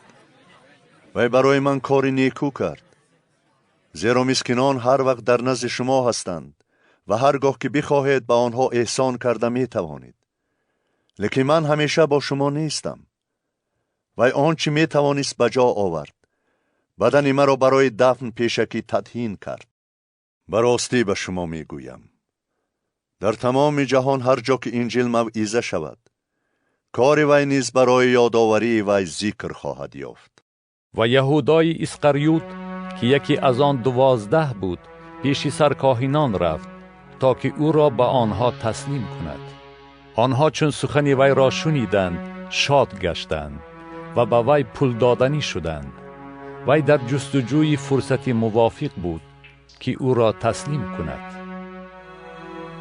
در روز اول عید فطیر که برای فسح قربانی می کردند، شاگردانش به او گفتند کجا می خواهی که فسح را بخوری تا رفته تیار کنیم؟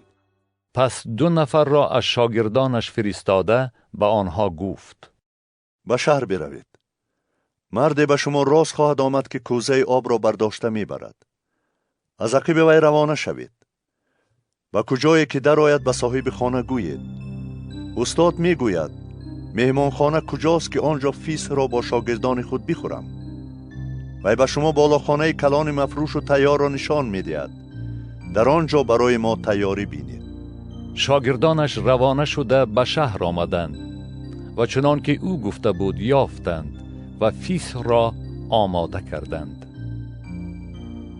بیگاه روز او با آن 12 آمد و هنگامی که نشسته طعام می خوردند عیسی گفت براستی به شما می گویم که یکی از شمایان که با من طعام می خورد مرا تسلیم خواهد کرد.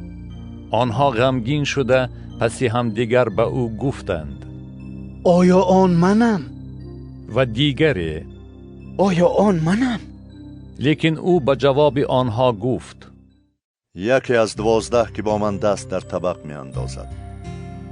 اگرچه پسر آدم آنچنان که درباره او نوشته شده است می رود، لیکن وای بر حال آن کسی که پسر آدم به واسطه وی تسلیم کرده شود. برای وی بهتر می بود که تولد نمی یافت. و هنگامی که طعام می خوردند عیسی نان را گرفته برکت داد و پاره کرده به آنها داد و گفت بگیرید و بخورید که این بدن من است. و کاسه را گرفته شکرگزاری نمود و به آنها داد و همه از آن نوشیدند و به آنها گفت این از خون من از عهد جدید که برای بسیار کسان ریخته می شود. براستی به شما می گویم من دیگر از شیره انگور نخواهم نوشید تا همان روزی که در ملکوت خدا می تازه بنوشم. و هم 2 سنا خوانده به سوی کوه زیتون روانه شدند و عیسی به آنها گفت همه شما امشب در حق من به وسوسه خواهید افتاد. زیرا نوشته شده است چوپان را میزنم و گوسفندان پراکنده خواهند شد. اما پس از احیا شدنم پیش از شما به جلیل خواهم رفت. پتروس به او گفت اگر همه به وسوسه افتند هم من نمی افتم. عیسی به وی گفت براستی به تو می گویم که تو حالا در همین شب پیش از آن که خروس 2 بار بانگ زند مرا 3 بار این کار خواهی کرد. لیکن وی با جد و جهد زیادتر می گفت حتی اگر با تو مردنم لازم آید تو را هرگز این کار نکنم. دیگران نیز همچنان گفتند. به موضعی آمدند که جتسمانی نام داشت و او به شاگردانش گفت در اینجا بنشینید تا من دعا گویم. و پتروس یعقوب و یوحنا را با خود برد و در اضطراب افتاد و دلتنگ شد و به آنها گفت جان من تا به درجه مرگاور محزون شده است. در اینجا بمانید و بیدار باشید. و کمی پیشتر رفته رو به زمین افتاد و دعا گفت که اگر ممکن باشد آن ساعت از او بگذرد و گفت ابا پدرم، همه چیز نزد تو ممکن است. این کاسه را از من بگذران، لیکن نه با خواهش من بلکه با اراده تو. و آمده آنها را خفته یافت و به پتروس گفت ای شیمعون، تو خفته ای؟ آیا نتوانستی ساعت بیدار باشی؟ بیدار باشید و دعا گویید تا با آزمایش دچار نشوید. روح بردم است لیکن جسم ناتوان. و باز رفته با همان سخنان دعا گفت و برگشته باز آنها را خفته یافت، زیرا چشمانشان خوابالود بود و آنها نمی دانستند که به او چی جواب دهند. و بار سیوم آمده به آنها گفت شما هنوز می خوابید و استراحت می کنید؟ و سلام، ساعت رسیده است. اینک پسر آدم به دست گناهگاران تسلیم کرده می شود. برخیزید برویم. اینک آن که مرا تسلیم می کند نزدیک آمد. و در حال هنوز که او سخن می گفت، یهودا که یکی از آن 12 بود و با وی مردم بسیاری از جانب سرکاهنان، کتابدانان و پیران با شمشیر و تیاقها آمدند. تسلیم کننده او اشارت به آنها داده گفته بود هر کی را ببوسم او همان است. او را دستگیر کنید و با احتیاط برید. و چون آمد در حال به او نزدیک شده گفت ای استاد، ای استاد. و او را بوسید و آنها دستهای خود را بر او انداخته او را گرفتند. اما یکی از حاضران شمشیر خود را کشیده و غلام سرکاهی زد و یک گوش وی را بریده پرتافت. عیسی به آنها رو آورده گفت گویا بر ضد راهزن شما با شمشیر و تیاقها بیرون آمده تا مرا دستگیر کنید. هر روز من نزد شما در معبد بودم و تعلیم دادم و شما مرا دستگیر نکردید. لیکن بگذار نوشته ها به عمل آید.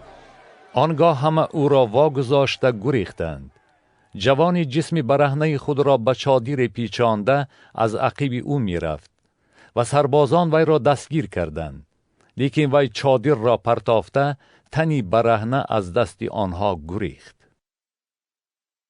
و عیسی را نزد سرکاهن آوردند و تمام سرکاهنان و پیران و کتابدانان نزد وی گرد آمدند. پتروس از دور تا درون حولی سرکاهن از پی او روانه شده با خدمتگاران نشست و نزد آتش خود را گرم می کرد. سرکاهنان و تمام شورای پیران در جستجوی شهادتی بر ضد عیسی بودند تا او را به قتل رسانند، لیکن نیافتند. زیرا بسیار کسان بر ضد او شهادتی بر دروغ دادند، لیکن این شهادت ها به یکدیگر موافق نبود. و بعضی کسان برخاسته بر ضد او شهادتی بر دروغ داده گفتند ما شنیدیم که او می گفت من این معبد با دست آدم ساخته شده را ویران می کنم و در 3 روز دیگری را بنا می کنم که با دست آدم ساخته نشده باشد. لیکن چنین شهادت آنها نیز موافق نبود. پس سرکاهن برخاست و در میانه ایستاده از عیسی پرسید چرا تو هیچ جواب نمی دهی؟ این چیست که اینها بر ضد تو شهادت می دهند؟ اما او خاموش ماند و هیچ جواب نداد.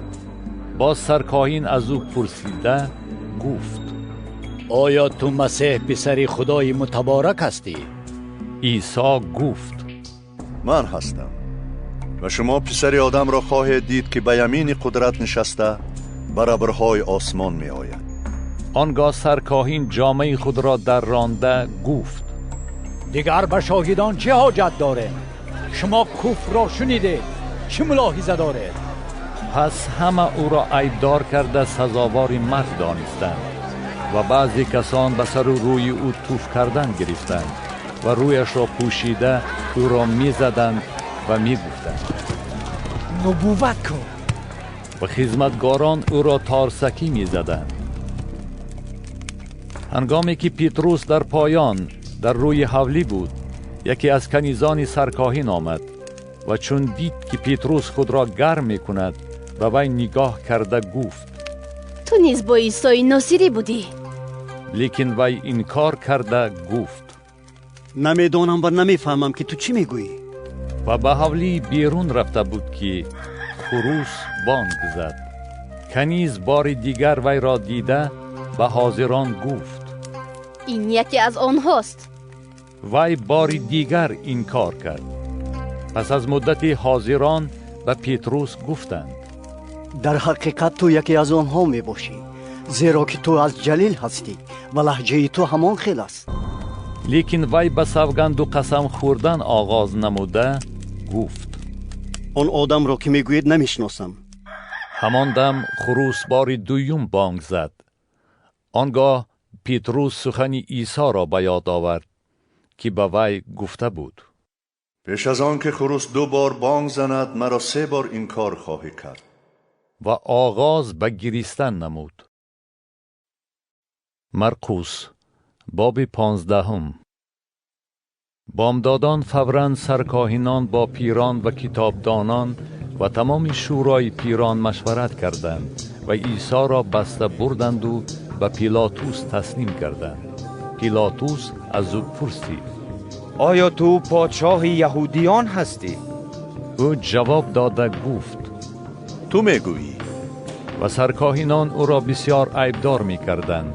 پیلاتوس باز از او پرسید تو هیچ جواب نمیدهی.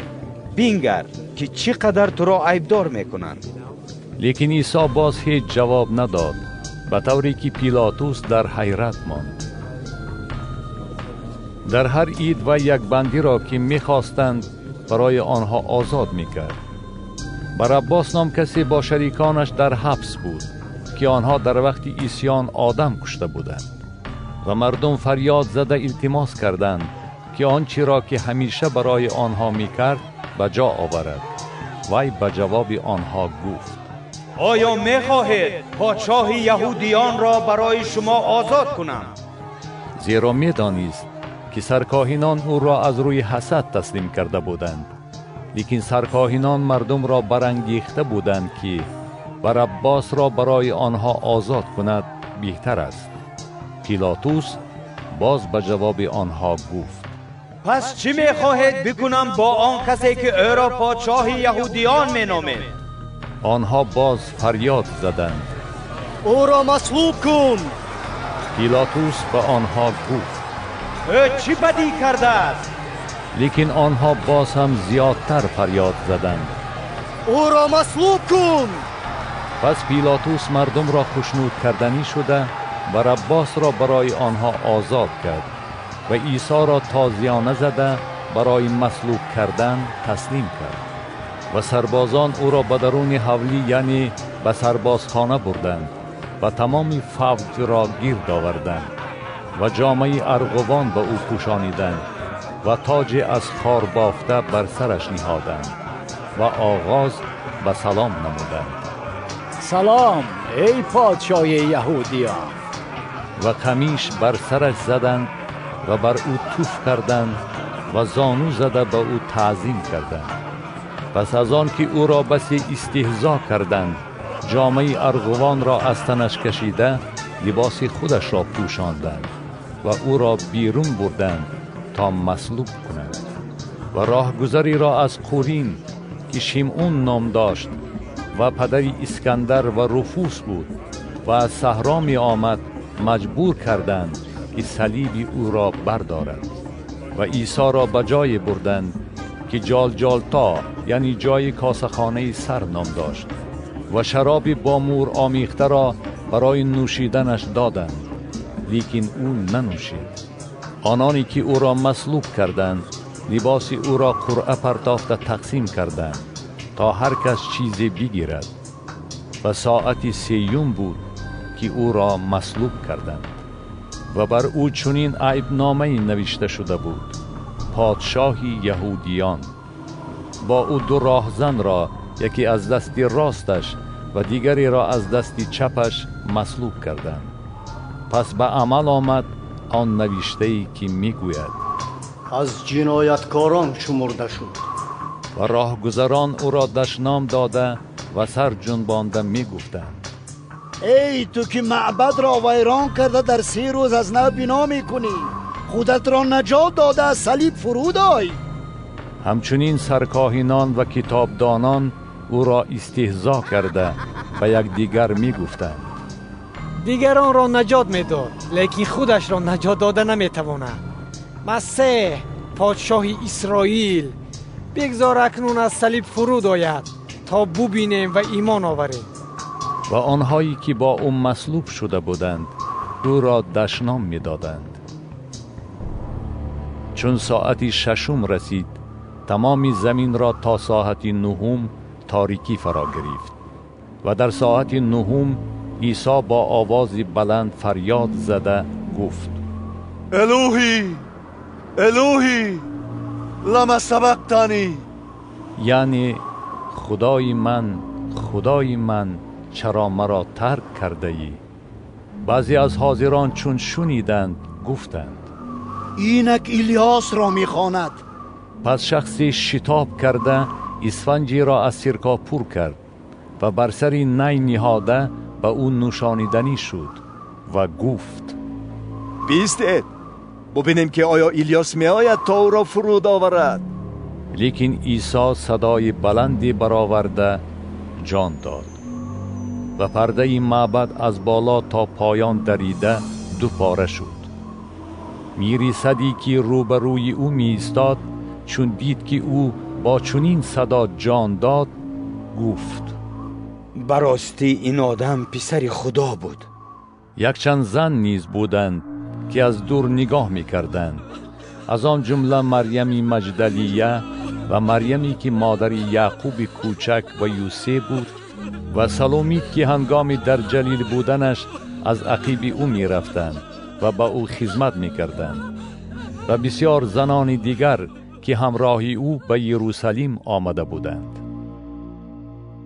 و چون شام شد، زیرا که روز جمعه یعنی بیگاه شنبه بود، یوسف نام شخصی از حرامات، عضو نمایان شورا که خودش نیز انتظار ملکوت خدا بود، آمد و جسارت کرده نزد پیلاطوس در آمد و جسد عیسی را طلب کرد.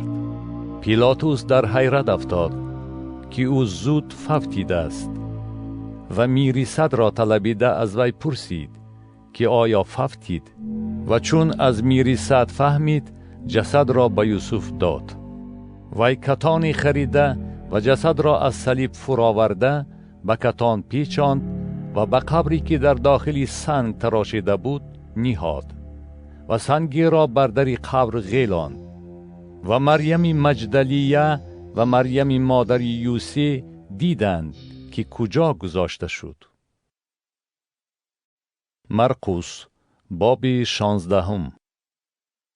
بعد از گذشتن شنبه، مریم مجدلیه و مریمی که مادر یعقوب بود و سلومیت حنوط خریدند تا رفته او را تدفین کنند.